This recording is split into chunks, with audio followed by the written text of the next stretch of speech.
All right, y'all, welcome to lesson 2. In this lesson, we're going to start by cutting our fabric. Now, this is the same method you'll use whether you're using clothing or fabric, but since I'll be using fabric, that's what I'm actually going to show. So this is a 1/4 yard of fabric. My fold is here. My selvages are here. Now, regardless of how this was cut at the fabric store, it's almost always never straight. So we're going to start by straightening up the fabric first. Okay, we want to make sure that both selvages are nice and even at the top. Once those are straight and even, then we want to make sure the fabric is straight all the way down. This means that you don't want any folds, you don't want any wrinkles, and you want to make sure that your fold is still nice and straight and not turned, okay? If your fabric is really wrinkled, I would recommend pressing it with an iron first to get a nice straight flat fabric. Now, there are so many different ways to quilt, to do the whole process. There's so many different videos and things out there that you can watch. Everybody has pretty much their own style. There's really no right or wrong way when it comes down to it. I'm going to show you the way that I do it. Okay, so once I have my fabric straight, I'm going to take my selvage, meet it with the fold of my fabric, and make sure that it's straight and flat.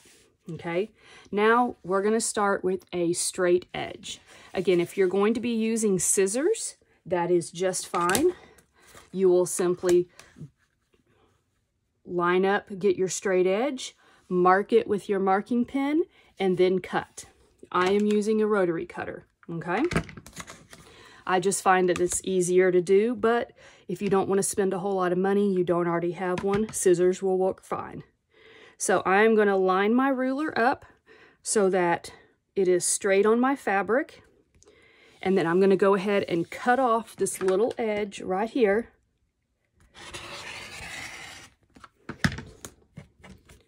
And I really do need a new blade on mine because it did not cut all the way through. So I'll need to make sure I put a new blade in. But that will straighten up your fabric. And you'll have a nice straight edge. Now, depending on if you're left-handed or right-handed, may depend on how you turn your fabric. Okay, but we're going to be cutting 4.5 inch squares, okay? Now, this ruler here is only 3 inches wide.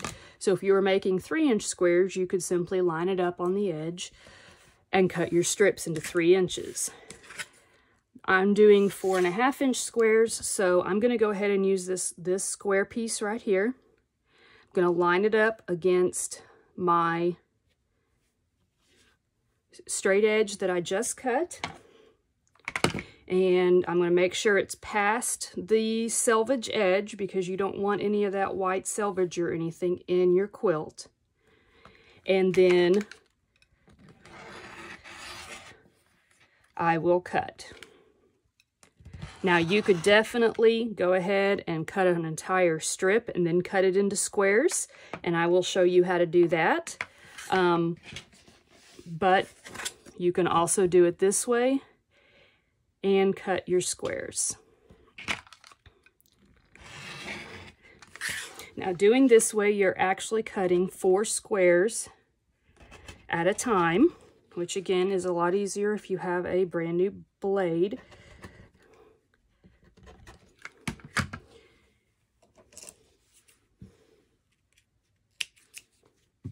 So now I've actually cut 4 squares, okay?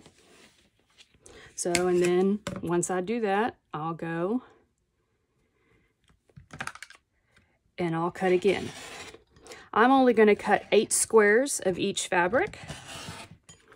You can cut more or less, again, depending on the size of quilt you're making and the size of square that you are cutting. Okay, and then I'm done with that piece of fabric and ready for my next one. All right, so now we're moving on to the next piece of fabric. And I've already made sure that this was even, and I'm going to show you how to do cutting it into a strip first and then cutting it into squares. Now this quilt that we will be making again is going to be about 56 by 68, which is about our standard lap size. And with the 4.5 inch squares, we're going to do 17 squares across and 14 squares down, which is a total of 238 squares. If you make bigger squares, you'll need less. If you make smaller squares, you'll need more. May seem like a lot, it's not really. All right, so if I'm doing 4.5 inch squares, if my ruler was 4.5 inches wide, I could just lay it along here. It's not, so I'm going to do 4.5 inches and then make a line. I'm going to move it down 4.5 inches and make a line. Since I'm only doing 8 squares in each fabric, now I'm going to line my ruler up against the 2 cuts I just made and cut through them. And there is my 4.5 inch strip. Since I'm only using 8 squares in each, if you divide that into 238, that will tell you how many different fabrics that I'm going to have to use in order to get that many squares. Now, I can either take my 4.5 inch ruler or just use this at 4.5 inches. I'm just going to do it this way. Line it up. Make my cut there.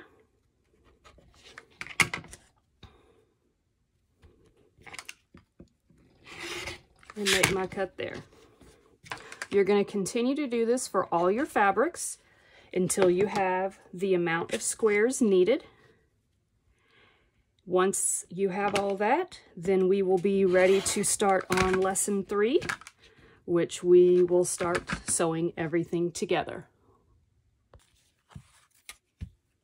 All right, so just a few little tips I wanted to cover. As you see, I've kind of already cut out a bunch of squares, but a few little things I wanted to cover when it comes to fabric. On your fabric, check to see if it has a directional design. For instance, this bumblebee fabric. The bees all face the same direction.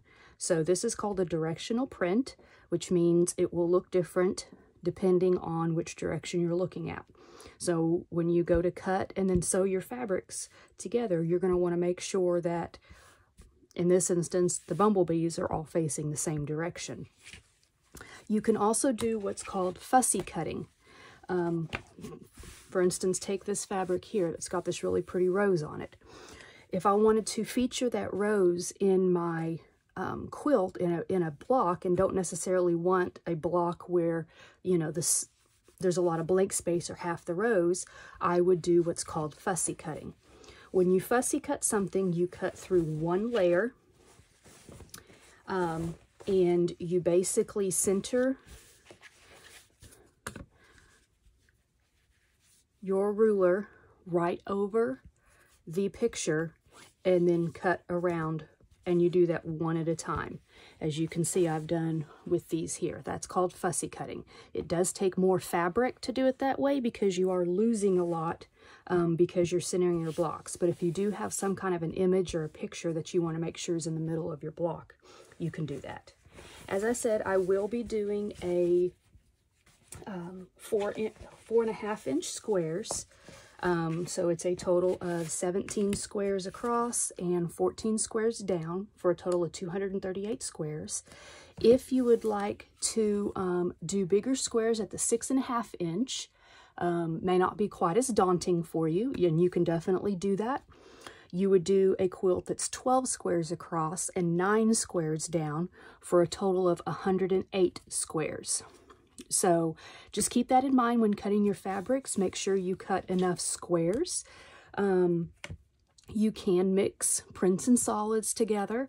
If you're doing it out of clothing, you can mix different fabrics. I would recommend not doing something that's like a really sheer see-through fabric, or don't do anything that's really, really heavy. You want to try to keep your fabrics about the same weight. So go ahead and grab your fabrics, cut everything out. If you are cutting 4.5-inch squares, you can get about 8 1/4 yard. If you're going to do the 6.5-inch squares, you can do about 6 1/4 yard. So that'll kind of tell you how much yardage you will need. But go ahead, take your time, make sure you're cutting accurately, and then you will be ready for lesson 3 next week.